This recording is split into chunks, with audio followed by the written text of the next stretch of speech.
Well, hello everyone, and welcome back to Get Your Geek On's Pixar Retrospective Review. I'm Aaron, that's Robert. We're here to talk to you today about Ratatouille. Ratatouille. So this movie came out in 2007, directed by Brad Bird. It was his second Pixar movie. He did The Incredibles first. But yeah, we're going to talk a little bit about Ratatouille and what we think about this movie. Yeah. So I guess let's just start with the concept of it, living in an animal world. This is something Pixar, has done a few different times. Yes. We had, obviously, A Bug's Life. We have Finding Nemo by the time we get to this one. So this is something, that they've done before. And really, they kind of create a world of rats, if you will. Oh, gosh, yeah. So what is your, what's kind of your overall feelings about the concept of the movie? The concept was okay. It was cute. I mean, it's different for sure. Yeah. That you have a rat whose sense of smell was what brought him into wanting to be a cook eventually. Right. But I love how it was very much a way to help find the poison first. Yeah. And how he was just bored with his life now. And he was trying to just use different words, and they didn't understand him, and he's like, oh, I'm done. Yeah. I definitely think it's an interesting concept to, again, kind of explore, I guess you would say a misunderstood, or maybe not even misunderstood, but kind of a reviled, like, we don't like rats. Exactly. And so now to take us into the world of rats and say, we're going to make you empathize and sympathize with these rats and make you care about their struggle. Obviously we do have human characters as well. Yeah. But, outside of just a couple of them, we don't really care about most of the human characters. We care much more about our rats. Exactly. And so, it's an interesting concept. I definitely think, the story is kind of a universal one. Again, where you've got the underdog that's, trying to pursue his dreams, and he's got, family telling him don't do this. He's got, everything about who he is and where he comes from says you can't do this. Yeah. And it's about him, kind of finding that inner strength to say, I am going to pursue this. I am going to do this. So that's interesting for sure. Yeah. And the way that they get there, with it being about cooking, I think that's, food is universal. It's a universal language. Everybody has to eat.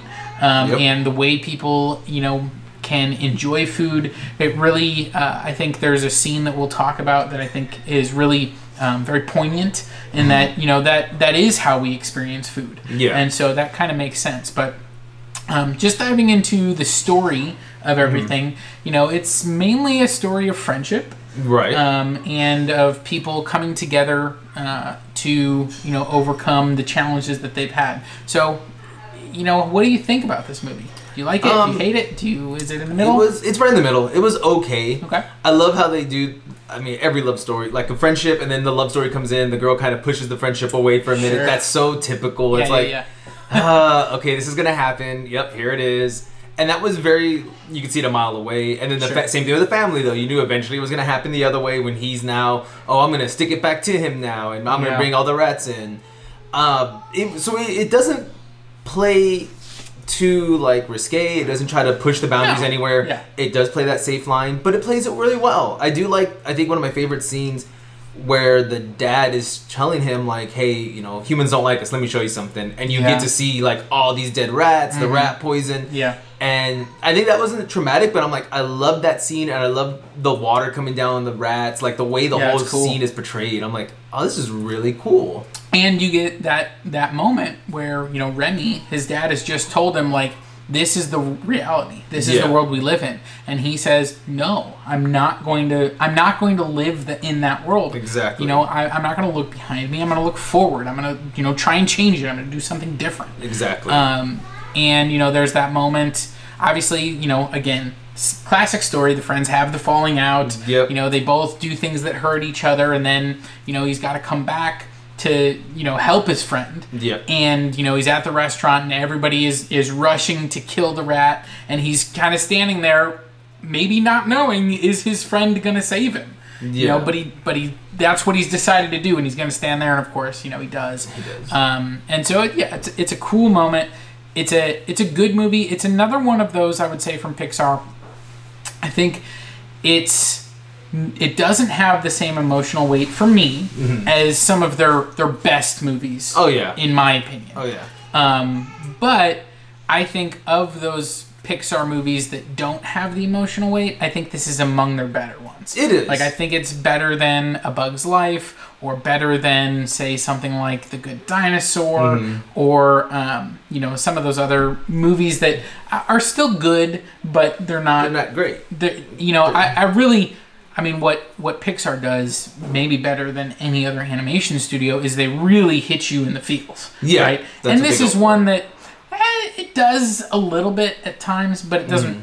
It doesn't nail it in. There's no parts of this movie where I'm actually getting emotional and tearing up. Yeah. There are definitely movies, and we're going to talk about some of them that will get me like that. Yeah. But this isn't really one of them for me. And I agree with you. I mean, again, nothing was outdone here. Nothing sticks out. Like, we talked about in A Bug's Life, they do the little outtakes, which is cool. That was something they do. In this one, nothing's different. Like, I would say the fur and the way they did the hair in the water. Yeah. But we got some of that in Incredibles, because when Incredibles came out, the hair, one strand of hair moving was a huge ordeal, because no animated company's ever done that, and they were freaking out when they did it. Well, they mastered it, and then in this movie, it's played out even better, because you can see the fur, the wetness, each strand. I'm like, it looks good, but it's not something we don't have because we already got it in Incredibles. Yeah. So it's a very, let's just ride the safe path and just do well. There's a lot of filler in this movie, honestly. I mean, because there's so many chase or escape scenes. There's the scene where they're in the old lady's house and they're trying to escape. There's the water scene where he's being rushed in, and that's kind of an extended. It's all part of that same scene. But then where he's in the kitchen, and the first time he's in the kitchen and all the things are going, it's just frenetic. And then, there's the chase scene with the little chef where he's chasing after him because he's got the papers. There's so many different chase or action scenes that really aren't pushing the story forward.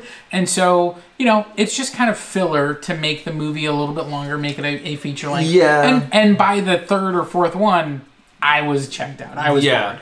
Honestly, I think the scene that bothered me the most was the 80 montage of him learning how to do everything. I'm like, that's such an 80s montage kind of thing where which one? Where he's first learning how to pull his hair and he has him blindfolded. I like that. I liked for the first 30 seconds and I'm like, okay, it's now been too long. Yeah. It's an 80 montage kind of thing that's like, oh, let's do this. Oh, we're doing it. And we finally got it. But it just took too long for it to get there for me. I can see that. So, the specific scene that I kind of alluded to earlier that I want to talk about is the scene where they finally, the critic comes in and they give him the ratatouille. Yeah. Right? And he takes that first bite and it transforms him to, being a child being comforted by his mother with food. Yeah. And it's just kind of a great scene. Yeah. To really illustrate the way that food impacts us, because food and taste and all those things do access that part of our brain that ties in our memories and things like that, and that's why certain foods are comfort foods. That's why those types of things is because it brings you back to a time and a place where you felt comforted or you felt those types of things. That simple life. Even. And so I thought that was a really effective way to do it. It's very quick, very short. That was perfect. 3-4 seconds. And for a kid, it's enough that you understand oh, that's him as a kid. Yeah. Eating the same food. But as an adult, you kind of get that oh yeah, I have foods like that. My when mom's, I eat that. Whatever, when you think there, exactly. I miss my mom's cooking or whatever, So that was a really, to nice me, scene. I thought that was a really effective scene in just kind of showing that's what food is. I didn't catch it I've watched this movie maybe 3 times since it's come out. Yeah. I didn't catch the scene until now where you see the critic sitting there typing up his next review or whatever. I didn't realize the office is shaped as a coffin. If you look at it. And I was like, it's a coffin, because he kills restaurants with his reviews, essentially. And I was like, oh my god, that's so cool. Yeah. It's that overhead shot. If you look, it's a coffin. Well, and it's a little bit too, it feels a little bit like a Pixar kind of taking a shot almost at movie critics too. Oh yeah, it so was. With his little monologue about what critics do and how, their job is to kind of destroy and like they're taking these things that artists create and saying this is terrible and this is garbage. But then it also has that kind of back end to it where he says, but the critic is also the person that can champion the new, that can talk about the new artists, that can talk about the things that nobody else talks about. So it's a little bit of a like they're almost taking a shot at movie critics. But also recognizing that is still. There's still an important role that they have to play. They still do a lot. And I think, critics, I think, are important to, give hopefully unbiased opinions. But anything, like everything, we all have a little bias about something.